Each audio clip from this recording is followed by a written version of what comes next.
বাংলাদেশে এক কক্ষ বিশিষ্ট আইনসভা তথা জাতীয় সংসদ দ্বারা শাসন ব্যবস্থা প্রচলিত আছে।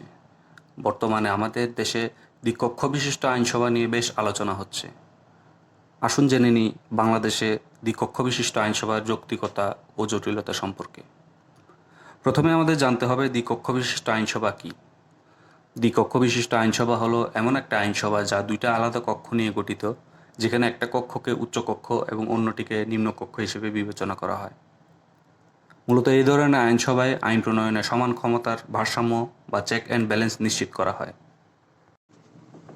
কারণ সাধারণত এই ধরনের আইনসভায় নিম্নকক্ষের সদস্যরা জনগণের দ্বারা নির্বাচিত হন এবং তাদের আইন প্রণয়নের ক্ষমতা থাকে, তবে সেই আইন কার্যকর করতে উচ্চকক্ষের অনুমোদন প্রয়োজন হয়। এইভাবে দ্বিকক্ষ বিশিষ্ট আইনসভা চালু থাকলে জনগণের প্রতিনিধি তাদের নিজেদের স্বার্থে বা স্বৈরাচারী উদ্দেশ্যে কোনো ইচ্ছামতো আইন প্রণয়ন ও বাস্তবায়ন করতে পারবে না।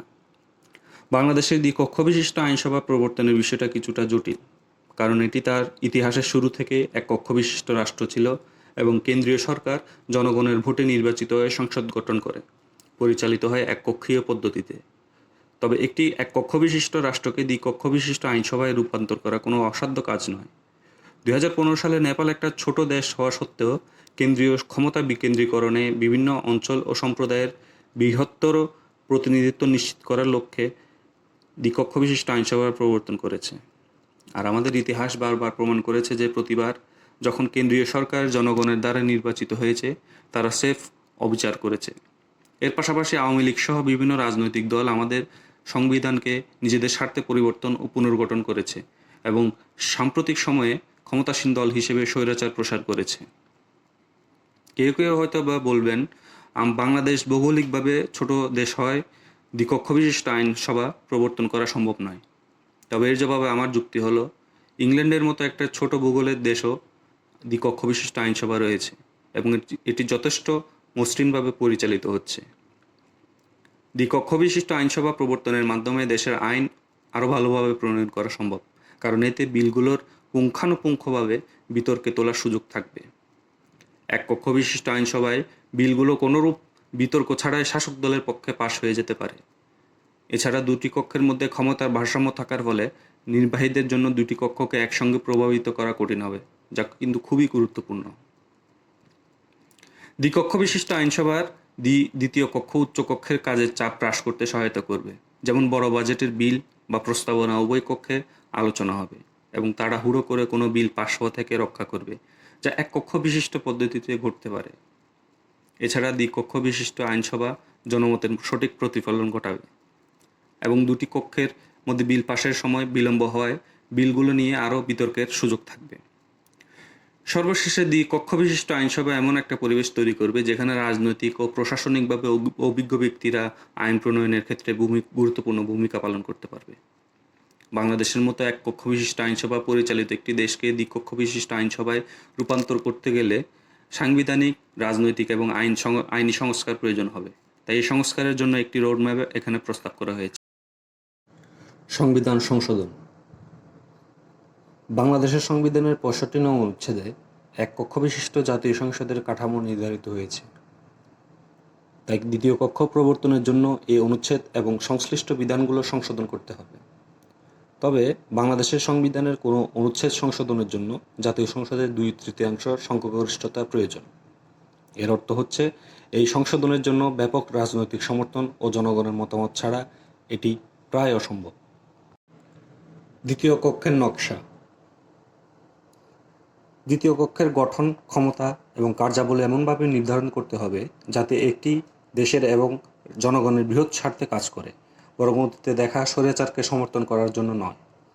প্রাথমিকভাবে উচ্চকক্ষের জন্য 3টি নকশা প্রস্তাব করা যেতে পারে। সরাসরি নির্বাচিত, যেমন মার্কিন যুক্তরাষ্ট্রের সিনেটে। 2.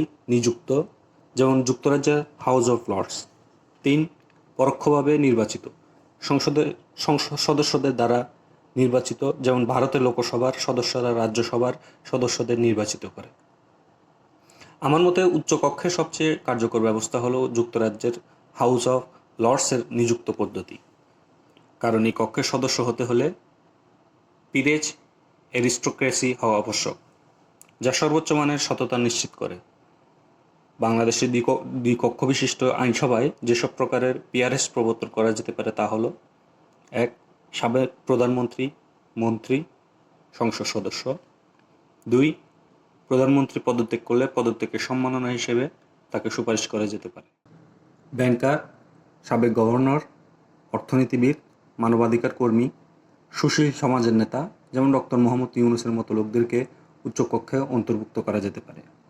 প্রশ্ন উঠতে পারে, কেন পিআরএস ব্যবস্থা এবং কেন যুক্তরাষ্ট্র ও ভারতের মতো সরাসরি বা পরোক্ষভাবে নির্বাচিত উচ্চকক্ষের সদস্য নয়? আমার মতে বাংলাদেশ একটি উন্নয়নশীল দেশ এবং সাম্প্রতিক বছরগুলোতে এটির অর্থনীতি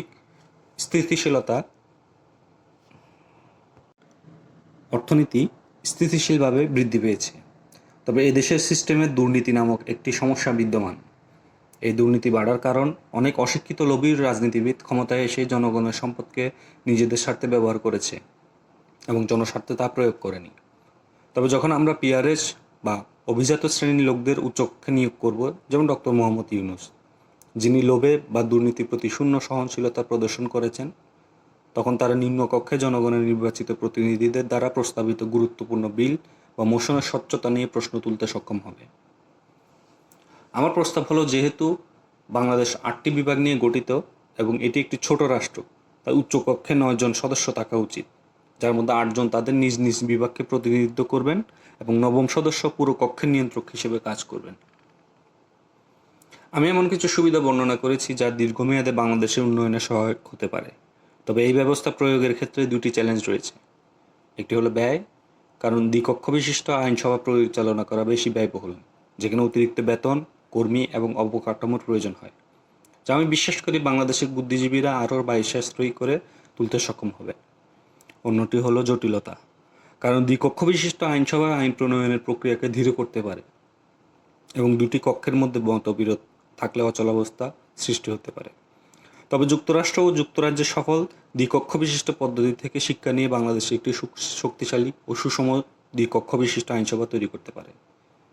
এটি আঞ্চলিক প্রতিনিধিত্ব বাড়াবে, আইন প্রণয়নের পর্যবেক্ষণ উন্নত করবে ও ক্ষমতার ভারসাম্য নিশ্চিত করবে, যার ফলে সাম্প্রতিক সময়ে দেখা আন্দোলনগুলোর মধ্যে, যেমন বৈষম্যবিরোধী ছাত্র আন্দোলনের মতো বিভিন্ন মতামত ও স্বার্থ জাতীয় শাসন ব্যবস্থা প্রতিফলিত হবে। স্পষ্ট সাংবিধানিক সংশোধনী, জনগণ ও রাজনৈতিক দলগুলোর মধ্যে ব্যাপক ঐক্যমত্য এবং উচ্চকক্ষের নির্বাচন, গঠন ও ক্ষমতার জন্য সুনির্দিষ্ট নিয়মাবলী প্রণয়ন এই পরিবর্তনকে সফল করতে অপরিহার্য। আমার কথায় কারো দ্বিমত থাকতে পারে কিংবা অন্য মতামত থাকতে পারে, তবে আমার মতে এই কলুষিত সিস্টেমটা ঠিক করার জন্য এর থেকে ভালো প্রতিকার বোধহয় আর নেই।